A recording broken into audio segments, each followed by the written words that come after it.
বন্ধুরা নমস্কার। বাংলাদেশে একদিকে অনেকগুলো রাজনৈতিক দল এবং অনেক ব্যক্তি মিলে ইন্ডিয়া বয়কটের ডাক দিয়েছে, ভারতীয় পণ্য না কেনাকাটা করার ডাক দিয়েছে, আহ্বান জানিয়েছে এবং সারা বাংলাদেশ জুড়ে ভারতকে অস্বীকার করার একটা প্রক্রিয়া শুরু করেছে, অনেকে ব্যক্তিগতভাবে বা দলীয়ভাবে হতে পারে।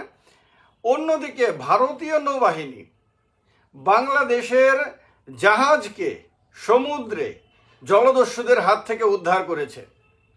অর্থাৎ একদিকে যে ভারতকে বয়কট করতে চায় বাংলাদেশের একটা অংশের মানুষ, সেই ভারতই পরিত্রাতার ভূমিকায় অবতীর্ণ হয়ে বাংলাদেশের বাণিজ্য, বাংলাদেশের মান মর্যাদা রক্ষা করছে।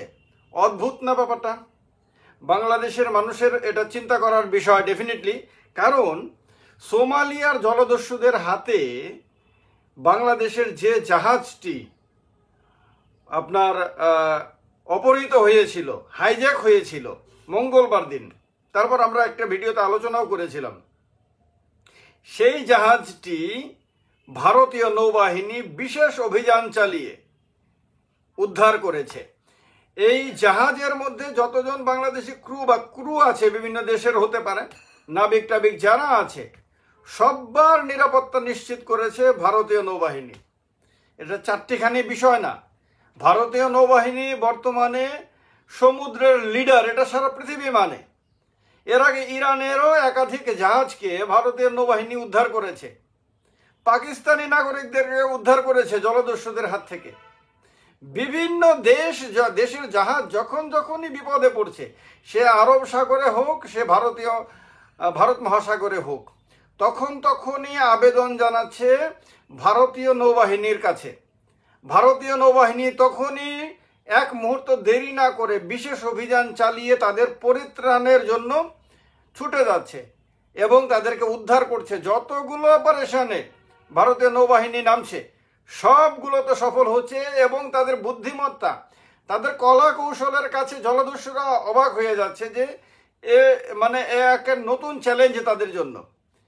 এই যে ঘটনাটা, বাংলাদেশের যে জাহাজটি, তাতে 55,000 টন কয়লা ছিল, সেটি মোজাম্বিক থেকে, আফ্রিকা থেকে, সেটি আপনার ইউনাইটেড আরব এমিরেটস বা সংযুক্ত আরব আমিরাতে এর শহর দুবাইয়ে যাচ্ছিল। 55,000 টন কয়লা চারটিখানি বিষয় না। এটা বাংলাদেশের একদিকে যেমন বাণিজ্যিক স্বার্থ, আর একদিকে মান মর্যাদারও স্বার্থ। কারণ একটি দেশের জাহাজ যদি সেই দেশকে রিপ্রেজেন্ট করে, তো সেই জাহাজ যদি সমুদ্রের জলদস্যুদের হাতে আপনার অপহৃত হয়, হাইজ্যাক হয়, তাহলে আন্তর্জাতিক দুনিয়ায় সেই দেশটি দুর্বল দেশ হিসেবে চিহ্নিত হয়। সেই দেশের জাহাজে করে মাল পাঠাতে 10 বার চিন্তা করে কেউ।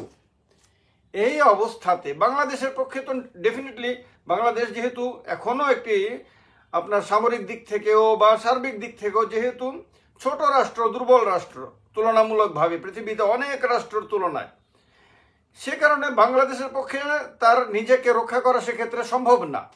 সেক্ষেত্রে তাকে রক্ষা করতে কে পারে?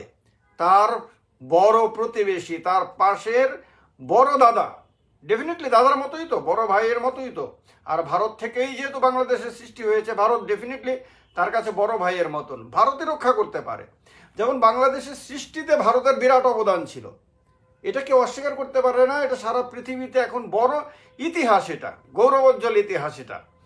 তো তেমনিভাবে যখনই বাংলাদেশ বিপদে পড়েছে, তখনই এগিয়ে গেছে ভারত। কিন্তু দুর্ভাগ্যজনকভাবে বাংলাদেশের মধ্যে একটা অংশ, কেউ বলছে এটা মেজর অংশ, কেউ বলছে একটা বিশাল অংশ, যাই হোক না কেন, ইন্ডিয়ান প্রোডাক্ট বয়কটের ডাক দিয়েছে। এই ইন্ডিয়াই আজকে বাংলাদেশের জাহাজটাকে রক্ষা করেছে। তার মধ্যে যে ক্রু মেম্বাররা ছিল, তাদেরকে নিরাপদ করেছে। আপনার এর আগে সোমালিয়ার পূর্ব উপকূলে একটি ইরানি মাছ ধরার জাহাজকে জলদস্যুদের হাত থেকে, আক্রমণের হাত থেকে উদ্ধার করেছিল ভারতীয় নৌবাহিনী, ইন্ডিয়ান নেভি। 11 জন ইরানি আর 8 জন পাকিস্তানি ছিল তাতে। যে পাকিস্তান প্রতি মুহূর্তে ভারতের কিভাবে সর্বনাশ করা যায়, কিভাবে ভারতের ক্ষতি করা যায়, কি করলে ভারতের আন্তর্জাতিক দুনিয়ায় বদনাম হবে, তা করে। সেই পাকিস্তানের আপনার ক্রুদেরকে আপনার উদ্ধার করছে কে? ভারতের নৌবাহিনী। আরেকটি অভিযানে 19 জন পাকিস্তান ক্রুকে উদ্ধার করে ভারতীয় নৌবাহিনী, সেটিও ইরানের জাহাজ ছিল, সেই জাহাজটিকেও বাঁচিয়ে দেয় ভারতীয় নৌবাহিনী। আরব সাগরে একটি লাইবেরিয়ান জাহাজকে জলদস্যুদের অপহরণের হাত থেকে আপনার রক্ষা করে ভারতীয় নৌবাহিনী। সমুদ্রে আজকে দাপিয়ে বেড়াচ্ছে ভারতীয় নৌবাহিনী।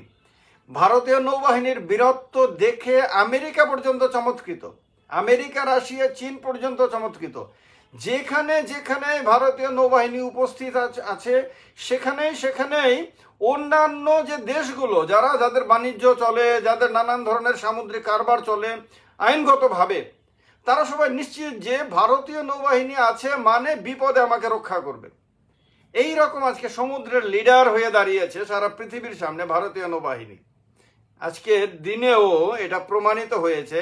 প্রতিবেশী দেশ বাংলাদেশের বিপদের দিনে ভারতীয় নৌবাহিনী SOS পাওয়া মাত্র দেরি না করে অপারেশন শুরু করে, এবং অপারেশন শুরু করে পাশের দেশ বাংলাদেশের মর্যাদাও রক্ষা করে, সেই দেশের জাহাজও রক্ষা করে, জাহাজের মাধ্যমে যে বাণিজ্য রক্ষা করে তাও রক্ষা করে, আর জাহাজে থাকা প্রত্যেকটা মানুষকেও রক্ষা করে।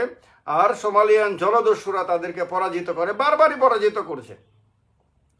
এইটা আমার যারা বন্ধুরা পৃথিবীর বিভিন্ন জায়গা থেকে দেখেন, এইটা একবার ভাবেন যে ইন্ডিয়া পরিত্রাণে বিপদ বন্ধু, বিপদের মুখে যে বন্ধু সেই তো সবচেয়ে বড় বন্ধু হয়। তো যে ইন্ডিয়া প্রতিটি বিপদে বন্ধুর মতো পাশে দাঁড়ায়, সেই ইন্ডিয়ার বিরুদ্ধে কথা বলা খুব একটা কি শোভনীয় হয়? এটা ভালোভাবে ভাবার বিষয়।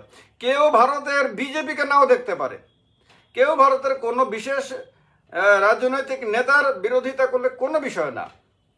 রাজনৈতিক নেতাদের কেউ পছন্দ করবে, কেউ তার সমর্থন করবে, কেউ তার জয়গান করবে, কেউ তার তীব্র নিন্দা করবে, কেউ তাকে ঘৃণা পর্যন্ত করতে পারে, কেউ তাকে ক্ষমতা থেকে ছুঁড়ে ফেলে দেওয়ার জন্য চেষ্টা করবে। সব কিছু হতে পারে, ব্যক্তির ক্ষেত্রে হতে পারে। কিন্তু যেই দেশটা প্রতি মুহূর্তে অন্য দেশগুলোর কাজে আসে, উপকারে আসে, যেই দেশটা মহাবিপদের সময় মহান বন্ধুর মতন পাশে গিয়ে দাঁড়ায়, সেই দেশটাকে বয়কট করা, সেই দেশটার বদনাম করা, এটা কি শোভনীয়? এতে নিজেদের ভবিষ্যৎ কি ভবিষ্যতের জন্য কি চ্যালেঞ্জ হয়ে যায় না? এটা ভাবার বিষয়। আমার যারা দর্শক বন্ধুরা রয়েছেন, যুক্তিপূর্ণ মন নিয়ে ভাববেন বিষয়টি, এবং কমেন্ট বক্সে অবশ্যই কমেন্ট করে মন্তব্য জানাবেন। যারা আমার ইউটিউব চ্যানেলে এখনও সাবস্ক্রাইব করেননি চ্যানেলটি, তারা অবশ্যই সাবস্ক্রাইব করবেন। আর যারা ফেসবুকে এখনও ফলোয়ার হননি, তাদেরকে ফলোয়ার হওয়ার জন্য আমি আহ্বান জানাই। ভালো থাকবেন সবাই, অনেক অনেক শুভকামনা সবার জন্য। নমস্কার।